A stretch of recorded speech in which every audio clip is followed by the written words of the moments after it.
Islamabad high court गया, उसमें बहस तो तवील हुई ज़रूर, लेकिन एंड में फिर वो के जो कन्विक्शन थी सेट असाइड हो गई।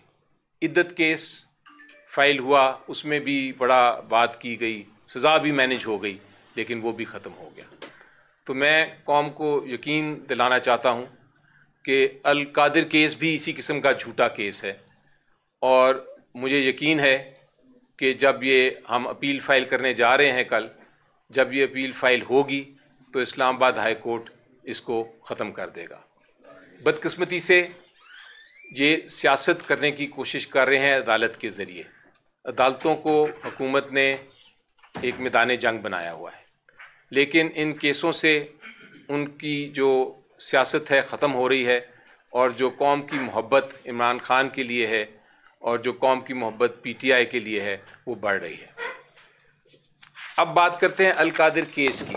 क्यों ज़रूरत पड़ी मुझे आज ये प्रेस कॉन्फ्रेंस करने की? क्योंकि एक हमारा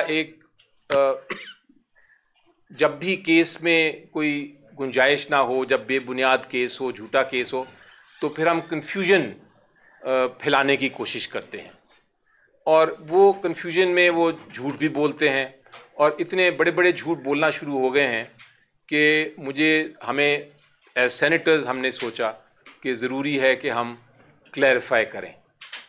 कौम केस को समझ चुकी है, कौम जानती है केस क्या है, तो मैं सिंपल अल्फाज में इस केस के बारे में कुछ गुफ्तगू करना चाहता हूँ, ताकि ये जो झूठ बोला जा रहा है और जो कन्फ्यूजन्स हैं वो ख़त्म हों। तो हक़ाइक़ क्या हैं, अल कादिर केस क्या है? अल कादिर केस की बैकग्राउंड, इसकी बैकग्राउंड ये है कि एक प्रॉपर्टी थी 1 हाइड पार्क। ये लंदन में प्रॉपर्टी है, बड़ी महंगी प्रॉपर्टी थी। ये किसकी प्रॉपर्टी थी? जिनकी प्रॉपर्टी थी उनका नाम है हसन नवाज़। हसन नवाज़ कौन है, किसके बरखुरदार हैं? वो हैं नवाज शरीफ साहब के बरखुरदार। उन्होंने ये इतनी महंगी प्रॉपर्टी कब ख़रीदी थी? वो तब ख़रीदी थी जब प्राइम मिनिस्टर थे नवाज शरीफ साहब। तो सबसे पहले तो सवाल ये पूछना चाहिए था नैब को कि ये प्रॉपर्टी किस पैसे से ख़रीदी गई, कैसे ख़रीदी गई, लेकिन नैब ने इस चीज़ को बिल्कुल ही साइड पे कर दिया। अब हुआ ये कि ये जो 1 हाइड पार्क प्रॉपर्टी थी हसन नवाज़ से, ये मलिक रियाज साहब और उनकी फैमिली ने ख़रीद ली और ख़रीद के इसको आगे बेच दिया। कहा जाता है, नैब ने ये इल्ज़ाम लगाया है कि 190 मिलियन पाउंड्स की ये बेची, और ये 190 मिलियन पाउंड उनके मुख्तलिफ अकाउंट्स में आ गया। अब एक एजेंसी है इंग्लैंड की, उस एजेंसी का नाम है NCA।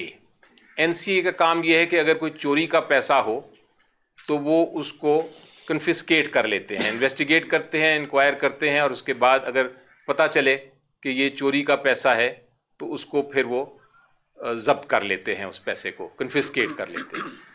तो NCA को लगा कि ये जो 190 मिलियन पाउंड आ रहा है मलिक रियाज और उनकी फैमिली के अकाउंट्स में, ये उनको शक हुआ कि ये चोरी का पैसा है, तो उन्होंने फ्रीज़ कर दिया।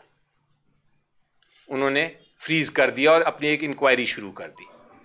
अब जब इंक्वायरी की तो इंक्वायरी के बाद उनको ये पता चला कि कोई हमारे पास सबूत नहीं है कि ये पैसा चोरी का है, तो उन्होंने NCA ने और मलिक रियाज साहब और उनकी फैमिली ने एक सेटलमेंट कर ली। वो जो सेटलमेंट है उसकी तारीख बड़ी ज़रूरी है, उसको कहते हैं फ्रेमवर्क एग्रीमेंट, और वो 6 नवंबर 2019 को ये एग्रीमेंट साइन की गई। इसमें हुकूमत पाकिस्तान या इमरान खान साहब की काबीना का कोई ताल्लुक़ नहीं है इस एग्रीमेंट के साथ। अब जब 6/11/2019 को ये एग्रीमेंट हो गई, तो उस एग्रीमेंट के तहत NCA ने, यानी जो NCA है UK की ऑर्गेनाइजेशन, उन्होंने डी फ्रीज़ कर दिया ये पैसा, और वो डी फ्रीज़ की डेट भी अहम है, वो है 22 नवंबर 2019 को। तो 6 नवंबर को एग्रीमेंट हुई और 22 नवंबर 2019 को उन्होंने ये पैसा डीफ्रीज कर दिया। अब यूके के कानून के मुताबिक आप अगर ये चोरी का पैसा हो तो आप डीफ्रीज नहीं कर सकते, आपको ये जब्त करना है। जब ये डीफ्रीज किया एनसीए ने तो इसका मतलब ये हुआ कि ये चोरी का पैसा उनके मुताबिक नहीं था। और उसके बाद ये 22/11/2019 के बाद ये पैसा जो था 103 मिलियन पाउंड्स जो था वो मलिक रियाज साहब ने सुप्रीम कोर्ट के अकाउंट में डाल दिया। ये कब डाला? 29/11/2019 को। सो 6/11/2019, 22/11/2019 और 29/11/2019 जब ये पैसा आ गया, उस वक्त तक कोई काबीना का जजमेंट या फैसला या काबीना का कोई ताल्लुक वास्ता नहीं था इससे। ये बड़ी अहम चीज़ है जिस पे जाके मैं आगे मज़ीद बात करता हूँ। अब ये जब हुआ तो यहाँ एक सेकंड के लिए रुक जाएं। अब आ जाते हैं नैब के केस पे। नैब क्या कहता है? नैब ये कहता है कि ये जो 190 मिलियन पाउंड्स हैं ये असल में चोरी का पैसा है, और चूंकि ये चोरी का पैसा है इसलिए हुकूमत पाकिस्तान का इस पे हक है। और इमरान खान साहब की काबीना ने ये फैसला किया कि ये डीफ्रीज किया जाए, और इमरान खान साहब की काबीना ने ये फैसला किया कि ये पैसा जो है ये सुप्रीम कोर्ट के अकाउंट में आए। ये है इल्ज़ाम।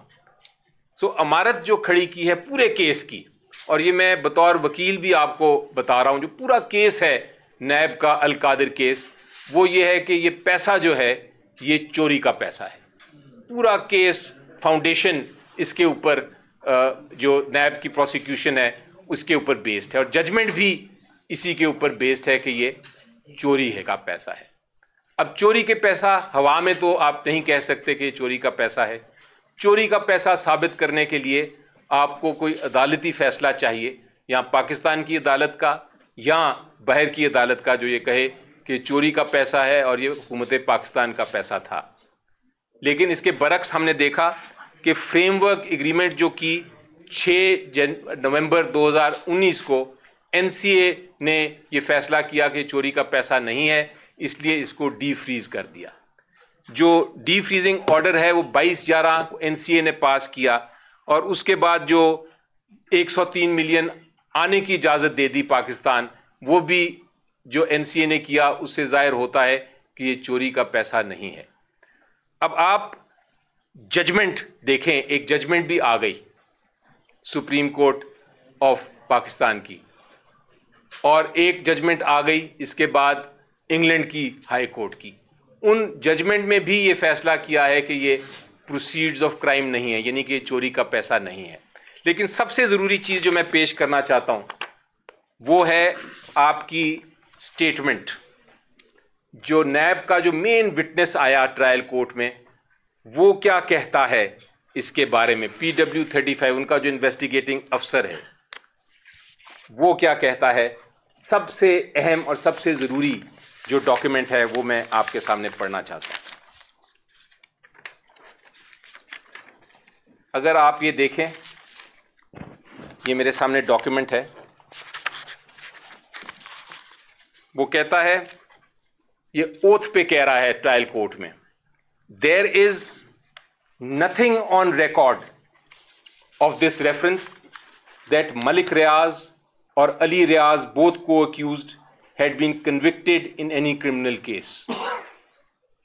So वो कहते हैं, जब उनसे पूछा गया क्रॉस एग्जामिनेशन में कि भाई ये प्रोसीड्स ऑफ क्राइम है, कोई कन्विक्शन है इसकी, जो प्रोसीड्स ऑफ क्राइम बनते हैं कि जुर्म का पैसा है, तो आईओ साहब कहते हैं ऐसी बात नहीं है, कोई चीज़ रेफरेंस पे रिकॉर्ड नहीं है, वो ये इसको मानते हैं।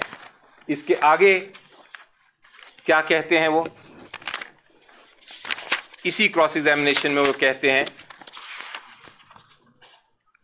कहते हैं as per record collected by me during investigation there is no report by financial monitoring unit approving any action against any transaction in the above said accounts. यानी वो कहते हैं कि कोई रिपोर्ट भी नहीं है इन्वेस्टिगेटिंग यूनिट की, नैब की, किसी और की, कि ये अकाउंट्स जो हैं इसमें कोई सस्पिशियस ट्रांजैक्शन हो रही है। आगे कहते हैं I do not know as to whether any reference was filed by NAB under the any Anti-Money Laundering Act 2010. कहते हैं कोई रेफरेंस भी नहीं फाइल हुई इस पैसे के बारे में कि ये चोरी का पैसा है. I do not know as to whether any court of law in Pakistan declared the aforesaid amount as proceeds of crime for any offence. कहते हैं किसी अदालत ने ये नहीं कहा कि ये जुर्म का पैसा है.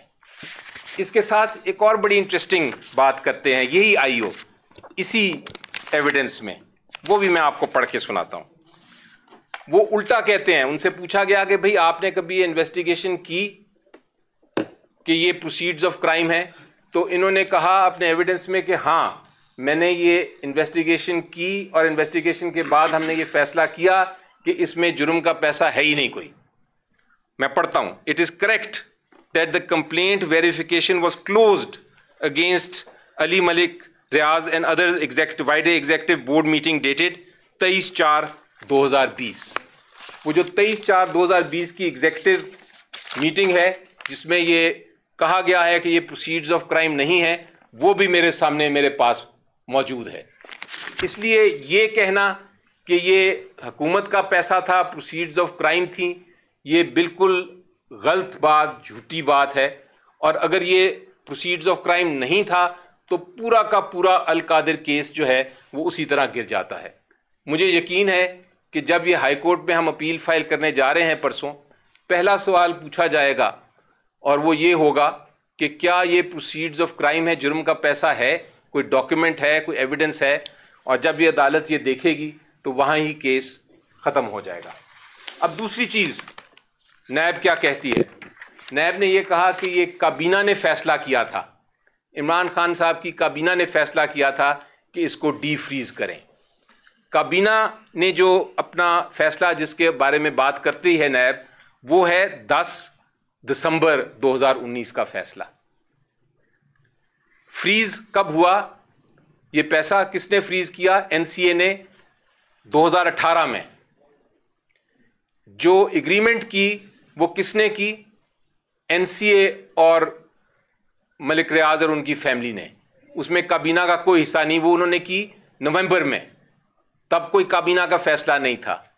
जो डी फ्रीजिंग ऑर्डर हुआ वो 22 को हुआ नवंबर को, तब भी कोई काबीना का फैसला नहीं था. जो पैसा 103 मिलियन पाउंड्स पाकिस्तान के सुप्रीम कोर्ट के अकाउंट में आया वो भी काबीना के फैसले से पहले आया. तो ये किस तरह कह रहे हैं कि ये फैसला डी फ्रीजिंग का इमरान खान साहब और उनकी काबीना ने किया? अब मैं आपको कुछ डॉक्यूमेंट्स, एविडेंस दिखाना चाहता हूं इसके ऊपर. आईओ क्या कहता है इसके बारे में. आईओ कहता है, और ये मैं फिर पढ़ता हूं पहले. It is correct to suggest that NCA got freezed the above said 9 accounts. वो मानता है कि ये तो एनसीए ने फ्रीज और डी फ्रीज किए. आगे वो क्या कहता है, आगे वो कहता है, उसे पूछा गया, ओथ पे ये बात कर रहे हैं, फिर वो कहते हैं कि जी ये, वो कहते हैं as per record out of court settlement was entered into between NCA and Malik Riaz in UK. काबीना की नहीं, एनसीए ने ये डी फ्रीज किया. I have not seen the agreement out of court settlement deed between NCA and Malik Riaz and family. वो कहते हैं मैंने तो देखी भी नहीं है, पता भी नहीं है. ये आईओ है जिस वो रेफरेंस फाइल कर रहा है, वो कह रहा है कि मुझे तो पता भी नहीं है कि ये सेटलमेंट क्या हुई या क्या नहीं हुई. आगे देखिए क्या कहते हैं वो कहते हैं it is correct that applications seeking freezing of accounts, freezing orders and de freezing orders are not part of record of this reference. कहता है रेफरेंस में मैंने फाइल भी करने की जरूरत नहीं समझी क्योंकि वो तो बाहर हुआ था, वो तो यूके में हुआ था. फिर ये कैसे इल्जाम लगा रहे हैं, जो मिनिस्टर्स भी बोलते हैं पीएमएलएन के, और जो जज साहब ने भी कहा कि ये काबीना ने फैसला किया डी फ्रीजिंग का. अब आप आगे देखिए क्या कहता है. I have not seen the settlement agreement, hence I cannot say whether it was right or wrong. कहते हैं मैंने देखा ही नहीं सेटलमेंट एग्रीमेंट जो एनसीए और मलिक रियाज के हुआ था, मुझे नहीं पता कि ये सही है या गलत है. सो इन इफेक्ट ये इल्ज़ाम भी बिल्कुल खुद उनके एविडेंस से साबित हो जाता है कि ये फैसला एनसीए ने ही किया। अब तीसरी चीज ये कहते हैं कि एनसीए ने, ये कहते ये हैं कि एनसीए ने और मलिक रियाज ने चले डी फ्रीज उन्होंने किया, लेकिन सुप्रीम कोर्ट लाने का फैसला काबीना ने किया। अब मैंने आपको दिखाया कि पैसा सुप्रीम कोर्ट में 103 मिलियन पाउंड्स तो काबीना के फैसले से पहले ही आ गया था। तो ये काबीना कैसे फैसला कर सकती है कि आप सुप्रीम कोर्ट के अकाउंट में लाएं? बल्कि उसके बरक्स आप सहाफियों ने ही एक डॉक्यूमेंट निकाला है और वो मेरे पास अब मौजूद है, जो जजमेंट है हाई कोर्ट यूके की, उसका पैराग्राफ 45 है। इंटरेस्टिंग बात यह है कि पैराग्राफ 45 जज साहब ने भी अपने जजमेंट में लिखा है, लेकिन जो लाइनें मैं पढ़ने लगा हूं, आखिरी 4 लाइनें, वो उस जजमेंट में से निकाल दी हैं। और वो क्या कहती हैं?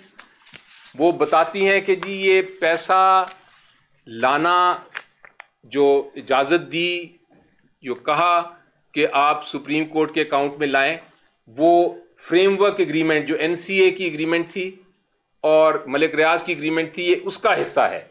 इसमें पाकिस्तान की काबीना या पाकिस्तान की हुकूमत या इमरान खान साहब का कोई ताल्लुक नहीं है। मैं 45 पैरा का पढ़ता हूं पहले अंग्रेजी में और फिर मैं उसको बताता हूं कि क्या कहते हैं। The settlement was underpinned by a framework agreement dated 6 November 2019 made between NCA and Mr. Ali. It identified that the monies which had been the subject of the settlement would be paid towards the rupees 460 billion Bahria town were ordered to pay by the Supreme Court of Pakistan in its judgment dated 21st March 2019. As a result of this agreement, the AFOs were subsequently set aside by the agreement. So ये कहते हैं कि जो framework agreement agree हुआ था उसके तहत पैसे ने इजाज़त ले ली थी उन्होंने कि हम पैसा निकाल के अपने अकाउंट से सुप्रीम कोर्ट के अकाउंट में डालेंगे। ये जजमेंट का हिस्सा है पैरा 45 का जो जज साहब ने रिप्रोड्यूस नहीं किया। सो 3 चीज़ें साबित हो गई कि ये प्रोसीड्स ऑफ क्राइम नहीं है, यानी कि चोरी का पैसा नहीं था, हुकूमत का इस पर कोई हक नहीं था। दूसरी, इसको जो फ्रीज किया या डी फ्रीज किया उसमें काबीना, इमरान खान साहब, हुकूमत पाकिस्तान का कोई ताल्लुक नहीं था। और तीसरी चीज़ ये कि जो ये फैसला था कि वो सुप्रीम कोर्ट के अकाउंट में आए, इसमें भी किसी किस्म का ताल्लुक इमरान खान साहब, उनकी काबीना, हुकूमत पाकिस्तान का नहीं था। इसलिए ये सारा केस जो बनाया है और ये झूठ की बातें करते हैं कि ये एग्रीमेंट थी और काबीना ने ये किया और वो किया, वो बिल्कुल झूठ है। अब काबीना ने किया क्या? काबीना का फैसला है 3 दिसंबर 2019 का।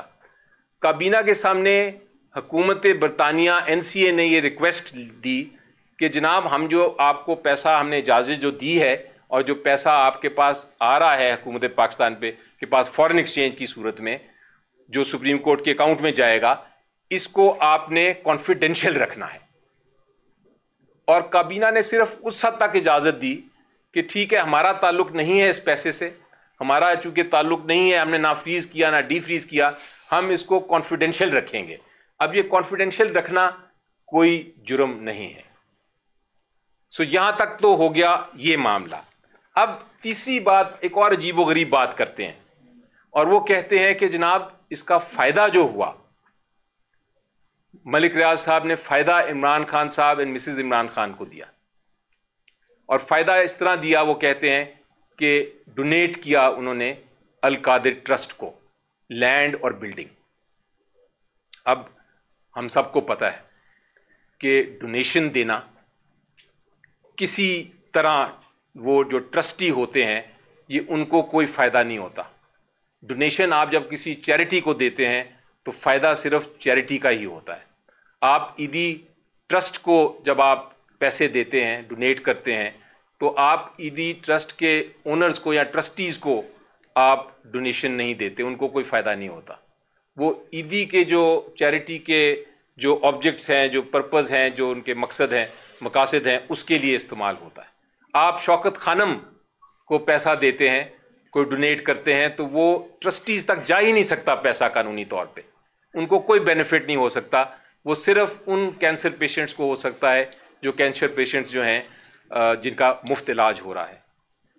इसी तरह नमल यूनिवर्सिटी है। अल कादिर यूनिवर्सिटी किस लिए बनाई गई? ये भी एक चैरिटेबल नॉन प्रॉफिट ट्रस्ट है और इसका बेनिफिट किसी सूरत में इमरान खान साहब या मिसेस इमरान खान को नहीं हो सकता। इसका बेनिफिट उन स्टूडेंट्स को होना है जो वहां मुफ्त पढ़ेंगे। अब ये मैं नहीं कह रहा, ये कौन कह रहा है? ये नैब का अपना विटनेस। नैब का अपना विटनेस क्या कह रहा है, मैं उसको भी जरा पढ़ के आपको सुनाता हूं। नैब का विटनेस कहता है इट इज करेक्ट, ओथ पे कह रहा है, केस में कह रहा है, और नैब का जज इसको इग्नोर कर रहा है। It is correct that the beneficiary of the amount transferred from the accounts of Bahria Town Limited through banking channel and donations made in kind is Al Qadir only and not the trustees, namely Imran Khan Niazi and Bushra Imran. यानी कि वो कह रहा है कि ये जो trust है, इसका जो डोनेशन इसको दी गई है, ये सिर्फ अल कादिर यूनिवर्सिटी के लिए है, सिर्फ ओनली का लफ्ज, एंड नॉट द ट्रस्टीज, और ट्रस्टीज को नहीं। आगे कहते हैं it is correct that from the donations donated by Bahria Town, no trustee can claim entitlement or any right on land and building and funds etc. वो कहते हैं मैं मानता हूं कि कोई भी ट्रस्टी जो है वो ये जो डोनेशन हुई है लैंड और बिल्डिंग की, इसके अंदर कोई बेनिफिट ले ही नहीं सकता। It is correct that as per my record, no benefit was ever obtained by Imran Khan Niazi and Bushra Imran from the donations donated by Bahria Town Limited. वो कहते हैं कि मेरे रिकॉर्ड के मुताबिक कोई बेनिफिट नहीं लिया इमरान खान और बुशरा बीबी ने। It is correct that as per record produced by me the trustees did not receive any personal benefit from the donations made by Bahria town and as per terms and conditions of the deed no trustee can obtain any personal benefit in the future. उन्होंने कहा ना past में लिया benefit, ना अब लिया, ना future में, मुस्तकबिल में भी कोई बेनिफिट इमरान खान और मिसेज इमरान खान नहीं ले सकते। ये मैं नहीं कह रहा, ये नैब का विटनेस मैं पढ़ रहा हूं। अगर आप ये देखेंगे डॉक्यूमेंट तो मेरे से ले लीजिएगा बेशक। It is correct that as per record no trust property income shall be paid transferred directly or indirectly by way of profit dividend bonus to any of the trustees or their relatives. उन्होंने कहा directly or indirectly भी कोई funds का benefit वो नहीं ले सकते। ये ऑन ओथ नैब का विटनेस कह रहा है। It is correct that trustees never ever utilize personally the land and building donated by Bahria Town for the purpose of Al Qadir. आगे जाके ये विटनेस कहता है, वो कहता है कि इमरान खान, बुशरा मिसेस इमरान खान ने तो कभी विजिट भी नहीं किया, लेकिन मिस्टर इमरान खान 3 बार आए, और जब 3 बार आए तो इवन जो रिफ्रेशमेंट होती है, पानी और चाय, वो भी अल कादिर के पैसों से नहीं लिया उन्होंने, वो भी खुद कहा। ये मानता है। No remuneration has ever been drawn by the trustees. Imran Khan Niazi visited trust premises on 3 different occasions. No expenditures were incurred by traveling visit refreshment of Imran Khan Niazi by the trust for his visits to Al Qadir University. ये है इमरान खान साहब का character कि वो अपने इस अल Qadir trust से, मैं भी होता तो शायद मैं भी जाके चाय तो पी लेता, वो ने चाय भी नहीं वहां से पी कि ये पैसा मेरा नहीं, ये तो पैसा अल कादिर ट्रस्ट का है। आगे चलते हैं। यही विटनेस क्या कहते हैं? यही विटनेस ये कहते हैं it is correct that as per record the land building facility infrastructure and amenities constructed are exclusively for the benefit of the trust. It is correct that it is for the benefit of the students and the staff and the officers of the Al Qadir university only. तो ये कहते हैं कि भाई ये तो सारा जो पैसा है, ये बेनिफिट जो लगाया हुआ है, ये उनके अपने विटनेस कह रहे हैं कि बेनिफिट हुआ इमरान खान साहब को, वो तो दूर दूर तक कोई बेनिफिट नहीं। एक और बड़ी इंटरेस्टिंग बात आपको बताऊं कि लैंड जो था, जो कहते हैं कि ये लैंड डोनेट किया, ये किया अप्रैल 2019 में, अप्रैल 2019। और जो काबीना का फैसला आया, या फैसला जिसको कहते हैं कि फैसला किया और बेनिफिट लिया, वो दिसंबर 2019 में फैसला किया काबीना ने। तो ये कैसे हो सकता है कि बेनिफिट पहले हो और जो फायदा है वो पहले और काम बाद में हो। ये तो उल्टी बात बनती है। ये डेट्स मैं पढ़ता नहीं अभी आपके लिए, लेकिन PW5 और PW35 दोनों ये कहते हैं कि लैंड जो था वो तो पहले ही ट्रांसफर हो चुका हुआ था अप्रैल में, और ट्रस्ट को ट्रांसफर हुआ था, अल-कादिर यूनिवर्सिटी को ट्रांसफर हुआ था। उसका कोई बेनिफिट, जिस तरह मैंने कहा इमरान खान साहब को नहीं, लेकिन वो बेनिफिट अगर था भी तो वो पहले कैसे हो सकता है काम से कि बेनिफिट हो। और एक और बड़ी आखिरी इंटरेस्टिंग बात आपसे कर दूं जो जज साहब ने मिस की, वो ये है कि ये जो पैसा था, जिस तरह मैंने कहा पहले ही आ गया था पैसा काबीना के फैसले से पहले, जिसमें कोई ताल्लुक नहीं था, लेकिन जो नेक्स्ट ट्रांच आई वो कब आई? वो 22 को, वो आई 11/5/2022 को। PTI की हुकूमत तब नहीं थी। तो अगर ये पैसा अगर आया, अगर हुकूमत का ये ख्याल था, क्योंकि हमारी तो हुकूमत थी नहीं उस वक्त जब पैसा फर्दर आ रहा था सुप्रीम कोर्ट के अकाउंट में, 34.434 मिलियन, जब ये पैसा आ रहा था तो हुकूमत को अगर ख्याल था कि हमारा पैसा है या ये क्राइम का पैसा है, चोरी का पैसा है, तो रोक लेती उसको। आज तक उन्होंने सुप्रीम कोर्ट को रिक्वेस्ट नहीं की कि ये चोरी का पैसा है, ये हमें। ये केस बड़ा क्लियरली इन चारों पॉइंट्स पे ख़त्म हो जाता है। और जहाँ तक मिसेज इमरान खान साहब का ताल्लुक है, साहिबा का ताल्लुक है, मिसेज इमरान खान तो काबीना का हिस्सा ही नहीं है। उनके खिलाफ केस प्योरली सियासी तौर पे बनाया गया। जैसा इमरान खान साहब ने खुद कहा, ये केस इसलिए बनाया गया क्योंकि वो उनको प्रेशर में रखना चाहते हैं, लेकिन उन्होंने कहा है कि मैं प्रेशर नहीं लूंगा इस चीज़ का। और उन्होंने यही कहा है कि इस केस को अब आप हाई कोर्ट में कंटेस्ट करें। मेरी नज़र में अवाम को, मैं आज गया था एक जगह और वहाँ कोई सिक्योरिटी गार्ड्स थे खड़े हुए और मेरे साथ इस तरह डिस्कस कर रहे थे इस केस को, अल-कादिर केस को, एक एक शिक को, जिस तरह के वो वकील हों। तो यकीनी तौर पे अब जो मैंने कहा है, जो मैंने बातें बताई हैं, अब आप खुद ही इसको जज करें कि ये केस में कितनी जान है। बाकी जो और कन्फ्यूजन क्रिएट करने की कोशिश करते हैं उसको अपने दिमाग से निकाल दीजिए। ये 4 पॉइंट्स ही देखेंगे आप तो आपको नज़र आएगा कि ये केस जो है वो फैक्चुअली बिल्कुल बेबुनियाद झूठा मुकदमा बनाया गया है और कोई शक नहीं है कि ये ख़त्म हो जाएगा इंशाल्लाह। कब हाई कोर्ट में जा रहे हैं? और दूसरा ये कि हाई कोर्ट के अलावा आपको ये जो दीगर इमरान खान के केसेस हैं, कितने केसेस रह गए हैं कि पानी पी लिए उसके बाद और हो सकते हैं? इसके अलावा ड्राफ्ट हो गया है इस केस का और ड्राफ्ट आज इंशाल्लाह फाइनल हो जाएगा और सुबह कल फाइल करने का इरादा है और इंशाल्लाह 1-2 दिन में ये इसकी समाअत भी हो जानी चाहिए। अब जहाँ तक ताल्लुक़ है दूसरे केसेस का, तो जैसा मैंने पहले कहा साइफर केस ख़त्म हो गया, तोशाखाना 1 सस्पेंडेड है, इद्दत केस भी ख़त्म हो गया। अब एक तोशाखाना 2 शुरू किया हुआ है, वो उसकी समाअत, उसकी ट्रायल चल रही है। तो हमें यकीन है कि इंशाल्लाह अगले 2 हफ्ते के अंदर अंदर अल-कादिर केस भी ख़त्म हो जाएगा और सस्पेंड हो जाएगा इसकी कन्विक्शन और सेंटेंस। उसके बाद और कोई केस कन्विक्शन का नहीं रहता हमारे सामने। तो इंशाल्लाह ये पोजीशन है। मैं एक दो बातें थोड़े से सुन लेते हैं। देखिए, सिंपल से जो अभी अली जफ़र साहब ने सारी बातें बताई हैं, सिंपल चीज़ है। वो इंग्लिश में मुहावरा है, वो कहते हैं a liar needs a good memory.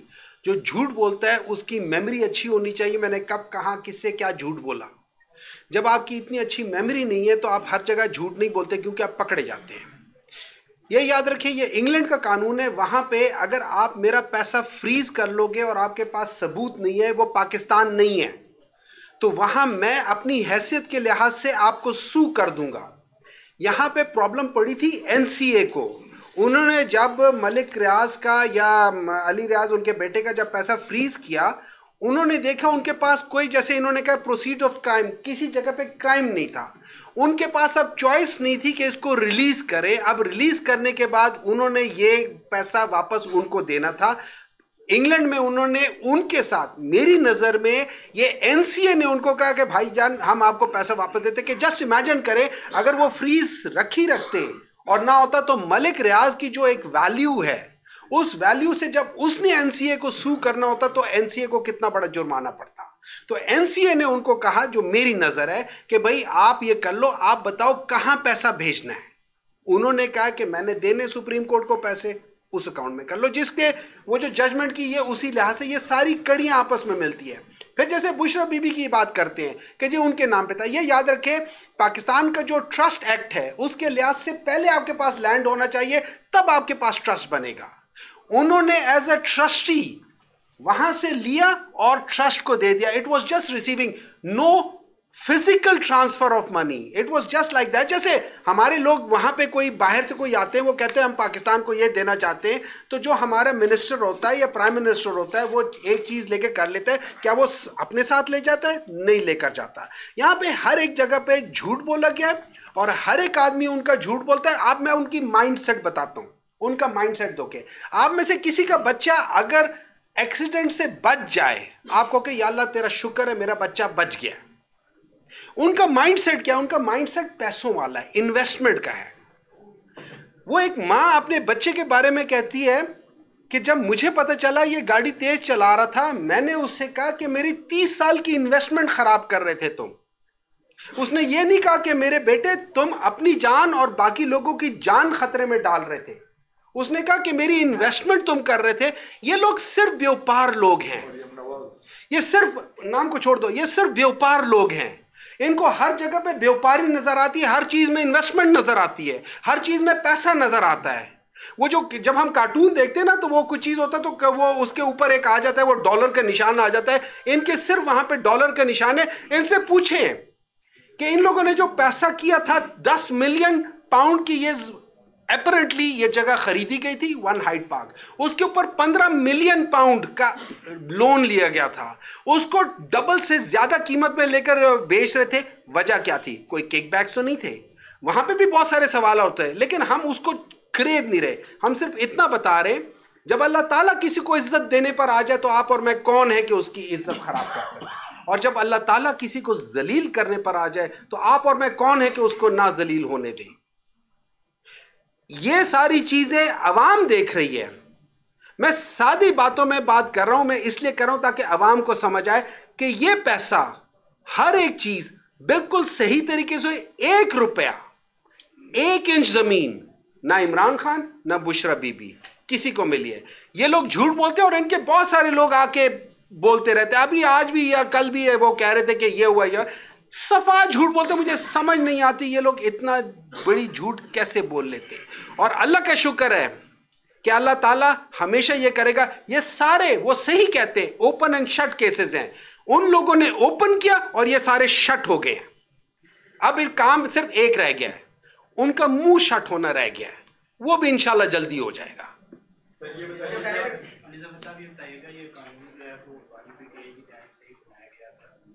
आप समझते हैं कि ये इसके मुताबिक जो है उनको सजा हुई है, तो आप समझते हैं कि उनकी गलती थी या फिर मकाफात अमल कह सकते हैं? और दूसरा, कोई एहतजाज पीटीआई की जानिब से आएगा जब सजा हुई है? कौन से कानून की बात करें? इस कानून के मुताबिक उनको सजा दी है। नैब का कानून नहीं, देखिए नैब का कानून जो है वो तो बना था 79 में, उसके बाद उसकी अमेंडमेंट्स हुई, हमने नहीं बनाया था।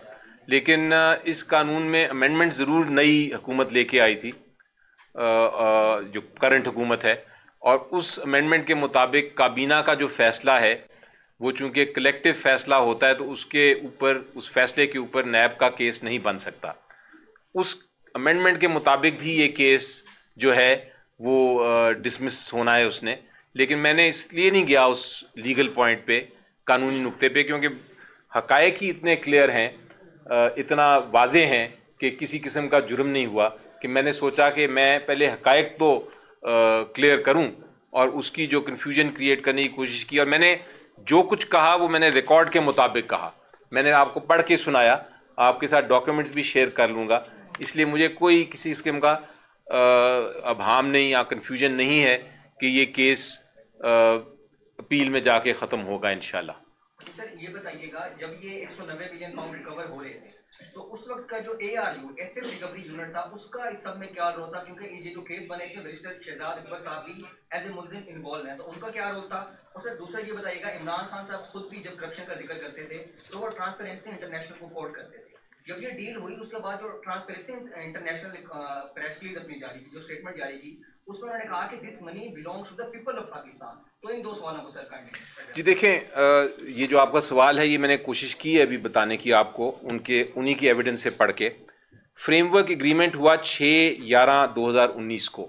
ये फ्रेमवर्क एग्रीमेंट था जिसमें सेटलमेंट हुई कि इसको डी फ्रीज करना है, ये प्रोसीड्स ऑफ क्राइम नहीं है, ये इससे हुकूमत का कोई ताल्लुक नहीं था।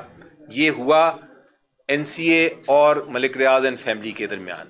इसलिए ये कहना कि ये इमरान खान साहब की काबीना ने किया दुरुस्त नहीं। उसके बाद ये डी फ्रीजिंग ऑर्डर हुआ 22/11/2019 को। उसमें भी उस वक्त तक तो काबीना का फैसला ही कोई नहीं था। तो ये 22/11/2019 को जो डी फ्रीजिंग की, ये भी NCA ने की, हुकूमत बरतानिया ने की, उनकी ऑर्गेनाइजेशन ने की। फिर जो 103 मिलियन पाउंड आया पाकिस्तान में, जो लेके आए सुप्रीम कोर्ट के अकाउंट में, वो था 29/11/2019 को। 29/11/2019 को भी काबीना का कोई फैसला नहीं था।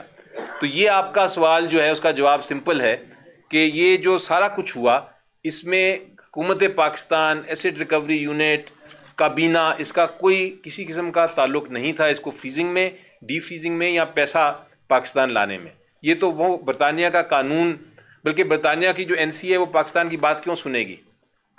हाँ, अगर जी एक आज जो आपने कहा था ना कि वो जो कह रहे हैं कि ये पाकिस्तान का पैसा था, ये याद रखें ये मलिक रियाज का पर्सनल पैसा था ना। मलिक रियाज किसी लिहाज से कोई मिनिस्टर, कोई पोस्ट, कोई पाकिस्तान की किसी लिहाज से हुए तो ये पब्लिक मनी नहीं थे, ये उनका अपना जाती पैसा था, उन्होंने भेजा था। उनको शक पड़ा कि ये मनी लॉन्ड्रिंग है। मनी लॉन्ड्रिंग प्रूव नहीं हुई। जब मैं पैसा बाहर भेज रहा हूं एक प्रॉपर्टी, अपनी प्रॉपर्टी खरीदने के लिए, और मैं प्राइम मिनिस्टर रहा हूं 3 दफा, ना मैं फाइनेंस मिनिस्टर रहा हूं, और ना मैं चीफ मिनिस्टर रहा हूं, मैंने अपना पैसा भेजा है वहां पे, उन्होंने कहा तुम्हारा पैसा हमें शक क्या करे, बाद में उनको नहीं पता चला कि ये पब्लिक मनी है ही नहीं, ये प्राइवेट मनी है। तो ये कह देना कि ये अवाम का पैसा, ये अवाम का पैसा नहीं था।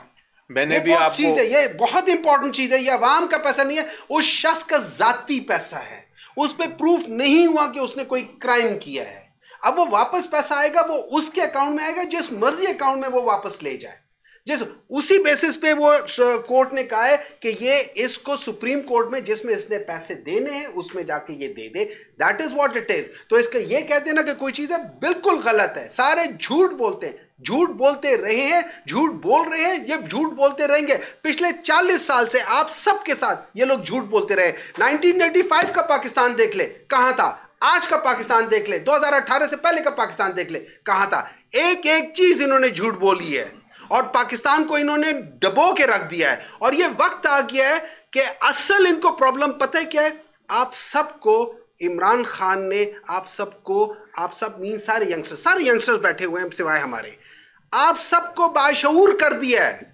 आप सबको एक एक चीज समझा दी है। आज हर एक बंदा गांव में हर जगह पे बैठ के ये सारी चीजें डिस्कस कर रहा है, आर्टिकल्स डिस्कस कर रहा है, कॉन्स्टिट्यूशन डिस्कस कर रहा है। आज हर जगह पे ये प्रॉब्लम इनको ये है कि यहां पे उनकी दुम पे पैर आ गया है, तो ये लोग सब चीखे मार रहे हैं। और इसमें मैं ऐड कर दूं आपको कि जो भी मैं पढ़ के सुनाया, ये इतराफ़ या एडमिशन उनका अपना IO कर रहा है और वो कह रहा है कि इसका गवर्नमेंट के साथ कोई ताल्लुक नहीं था। ये डी फ्रीजिंग का ऑर्डर और लाने का जो पैसा आने का ऑर्डर ये NCA ने किया है। मैंने आपको पढ़ के सुनाया है उनका स्टेटमेंट और नोट। सेनेटर साहब ये बताइएगा कि सिविल नाफरमानी की तहरीक जो थी आपकी पार्टी की जानिब से मौखर की थी आपने इस वजह से कि एक तो मुल्क के खातिर, दूसरा मुज़ाकरात भी चल रहे थे। मुज़ाकरात का तीसरा दौर तो हमने देख लिया, हुकूमत किस तरह वो मुज़ाकरात के हवाले से उन्होंने प्रेस कॉन्फ्रेंस को बता दिया। और बैक राउंड पे जो आपके मुज़ाकरात हो रहे थे बराह रास्त एस्टेब्लिशमेंट से, उसके हवाले से भी कोई पेशरफ्त है? क्योंकि मुज़ाकरात के तीसरे दौर के बाद ये फैसला आया है तो ये जो इद्दत में निकाह का केस है ये 2 भी शुरू हो सकते हैं, बाकी भी शुरू हो सकते हैं। अगर तो आप इसको मजीद मौखर करते हैं, आप क्या कहेंगे? जी देखिए, मुज़ाकरात का बड़ा इमरान खान साहब ने वाज़े मुझे बताया है और हम सबको बताया है, बल्कि मुझे तो डायरेक्टली बताया है कि अगर जो कंडीशंस 2 नहीं मानी जाएंगी तो मुज़ाकरात ख़त्म है, मुज़ाकरात दफन है। एक लम्हा भी, एक सेकंड भी आगे नहीं चलेंगे। अब जहाँ तक ताल्लुक है जो आगे ऑप्शन क्या लाते हैं, अभी तक तो उन्होंने कुछ हमें बताया नहीं राइटिंग में। एग्री ये किया था उन्होंने कि 7 दिन के अंदर अंदर वो जवाब देंगे, राइटिंग में देंगे। अभी तक राइटिंग में नहीं आया, तो मेरा ख्याल है कबल अज़ वक्त है ये बताना कि ये मुज़ाकरात आगे चल सकेंगे कि नहीं। लेकिन जहाँ तक डायरेक्शंस का ताल्लुक है, इमरान खान साहब ने जो डायरेक्शंस दिए हैं वो तो बड़े वाज़े हैं कि अगर ये दोनों डिमांड्स नहीं मानी जाती तो मुज़ाकरात आगे नहीं चलेंगे। तो ये बताइएगा जो जिन जज साहब ने ये फैसला दिया है उनके बारे में 2004 में सुप्रीम कोर्ट ने पहले जजमेंट दे दी थी, जो जजमेंट के लिए अनफिट है। उसके बावजूद आपका ये केस चला, आपने अदम एतमाद का ऐलान क्यों नहीं किया उनके ऊपर? ये देखें, जहाँ तक हमारा ताल्लुक है केस का अदम एतमाद का इजहार करना है, हमें पता था कि ये केस है और हमने उस पर रेज़ भी किए नीचे जाके इश्यूज़, लेकिन हमारा ये हक नहीं होता कि हम एक जज को लगाएं या उसको हटाएं। ये तो जो लगाने वाले हैं और जिन्होंने ये मैनेज करनी थी जजमेंट, ये उनका इख्तियार है। हम तो ये कर सकते हैं कि रिकॉर्ड पे चीज़ें ले आएँ, जो रिकॉर्ड आपके सामने आज मैंने पढ़ के सुनाया, जिससे ये ज़ाहिर हो कि चाहे जज जो भी हो, चाहे अच्छा जज हो बुरा जज हो, रिकॉर्ड से तो बाहर नहीं निकल सकते। वो रिकॉर्ड मैंने आपके सामने इसीलिए पढ़ के सुनाया कि ये रिकॉर्ड है, ये हकीकत है, ये फैक्ट्स हैं। चाहे जज नीचे फ़ैसला गलत भी कर दे, ये रिकॉर्ड नहीं ऊपर सुप्रीम कोर्ट और हाई कोर्ट तक जाना है। जब हाई कोर्ट के सामने ये रिकॉर्ड आएगा जो मैंने पढ़ के आपको सुनाया, तो मेरा ख्याल है कि कोई भी जज जो है वो इस फैसले को नहीं कहेगा कि ये दुरुस्त है। तो इसलिए ये कहना कि एक जज ने उसके ख़िलाफ़ कोई बात थी, अदम एतमाद था, नहीं था, वो बहरहाल बैठे हुए थे, वो उसको उनको अपॉइंट किया हुआ था, वो जेल में ट्रायल हो रहा था और हमारा मकसद ये था कि हम रिकॉर्ड पे सारा कुछ ले आएँ, क्योंकि खान साहब बार बार बता रहे थे हमें और ये नज़र आ गया कि ये बिल्कुल झूठा मुकदमा है, ये एक सियासी मुकदमा बनाया गया है। तो ये मैदान छोड़ना और ये कह देना कि जी वो जज हमें पसंद नहीं, हमने बाइकआउट कर देना है, वो हमें नुकसान होना था। हमने अब देखें साबित कर दिया और ये आगे जाके आपको हाई कोर्ट में जब फैसला आएगा तो वो भी आपको वैलिडेट हो जाएगा। लेकिन कम से कम कौम को बड़ा आज क्लियर हो गया है, ये पढ़ के जो मैंने सुनाए हैं चारों चीज़ें, जो मेन इंग्रेडिएंट्स हैं, जो मेन इल्ज़ाम है, नैब के अपने विटनेसेस जो हैं, अपने जो पेश किए गए हैं लोग उनके, वो खुद कह रहे हैं कि ऐसी बात नहीं है। Thank you.